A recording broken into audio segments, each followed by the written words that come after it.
Hey there, Steve Rubis with another installment of Capital Markets Investor Relations in 2 minutes or less. Today we're going to talk about what does Astra Space teach public company executives. And this is the key premise. Sometimes a takeout at 50 cents is a grand slam home run for management and investors. And the key here is that you need to be creative about unlocking shareholder value when your stock goes below $5 or even $1. And the board is going to be a key component in this scenario. And ultimately, the key rule of thumb is always avoid a zero for the equity. So let's use an example. In my case, it was the all-cash take private of a SPAC.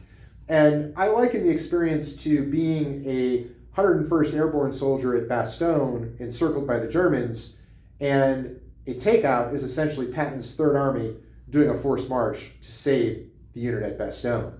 And this is the issue. You're spending too much, you have too much debt, and you don't have enough cash. You're undercapitalized. And ultimately, the stock IPOs at 10, goes to 60 cents, and it's taken out at 3. This just is not a win for most board members. And so what are the key learnings of this situation? Well, the first is always avoid a zero. The more creative you can get in terms of unlocking shareholder value and do it, you're going to look like a hero. Number 2, sub $1 takeouts are going to be a really hard sell to the board. You're going to have to do a lot of work to align with them and explain this is the best way to unlock shareholder value. And this is why the board matters. If you're not aligned with your board in this situation, it can be combative and actually make a zero highly likely.